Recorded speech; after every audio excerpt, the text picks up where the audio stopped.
Hey gang, we're gonna go through day one of our strength and conditioning phase to get ready for outdoor track.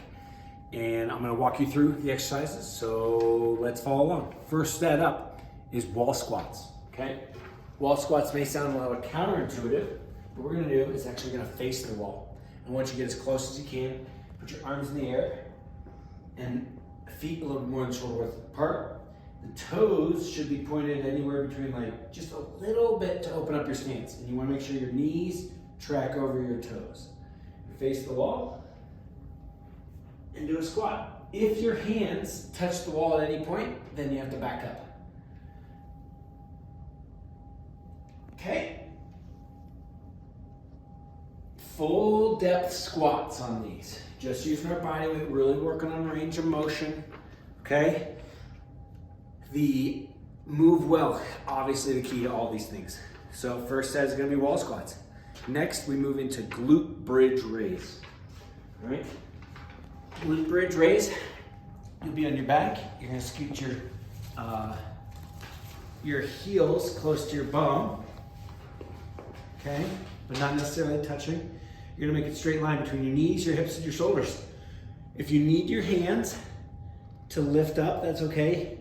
To add a little bit more difficulty, you can put your hands off of the ground. And what we're really looking for is a straight line between your knees, hips, and shoulders. Glute bridge raise. And you want to say, have a pause at the top. If you need to say your name at the top, something that will get you to really hold and squeeze. Those are the glute bridge raises. All right, next up. Okay, depth drop into a broad jump, okay? What I'd like you guys to do is find something about 2 feet high. We're gonna start from there, and you're gonna drop down and as quickly as you can, jump forward into a broad jump. The key in this whole sequence is to have a very minimal contact time with the ground and then have a soft landing. See how well I can demonstrate for you guys? About 24 inches up. You might want to scoot back. There we go. So we're gonna drop down and jump forward. Hopefully you guys are a lot quicker than that. All right, those are depth drops. Now what we don't want to see from a depth drop is you coming down. Not what we're looking for. We're looking for really quick ground contact time. Okay, to drop into a jump and stick the landing. All right, next up is Bulgarian split squats. There are straps in the gym. I'm gonna demonstrate with a TRX. Okay, similar to the straps in the gym, you're gonna stick the back of your foot into the sleeve. Okay, if you wanna put a little pressure on it, you can, and hop out. What we're gonna try to do is have a vertical shin, but if your knee moves forward a little bit over your toes, that's just fine. If you want to add weight, you can. When you add weight, it actually will help you with your balance. Okay?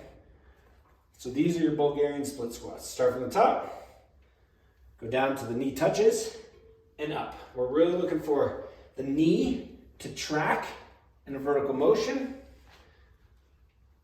Big chest, up. Really trying to drive through the foot as a whole, not necessarily your heel or your toes. You want to drive through 3 points of contact on your foot. Your heel, your big toe, and the lateral med head. Makes kind of a triangle on the bottom of your foot. So you want to push through this, here, and here to form a really strong base for your foot to drive through the ground. All right, next up is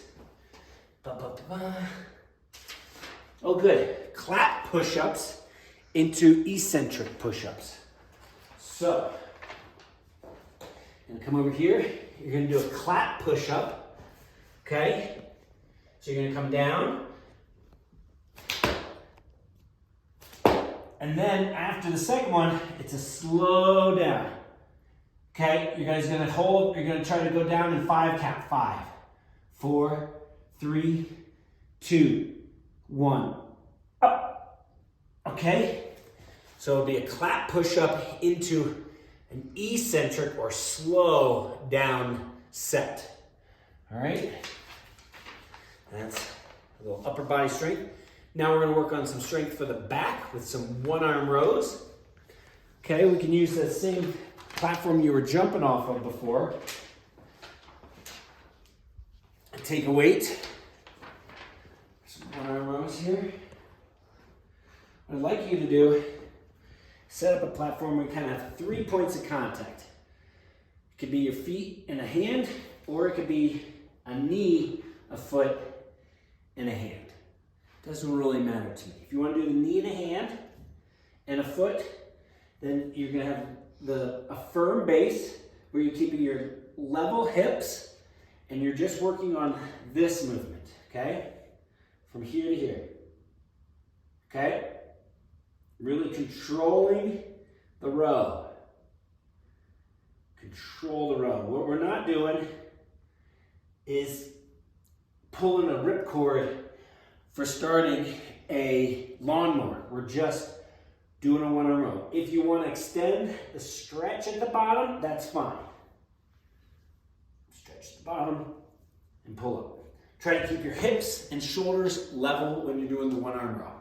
Then you'll switch arms and that'll be a set. Everything is in the worksheet. Last but not least, we're doing toe touches. Toe touches, we're gonna do them this way, okay? Your feet are gonna be up in the air, and what you're gonna do is you're gonna reach towards your toes, but you're gonna actually reach with your left hand towards your right foot, and your right hand towards your left foot, so.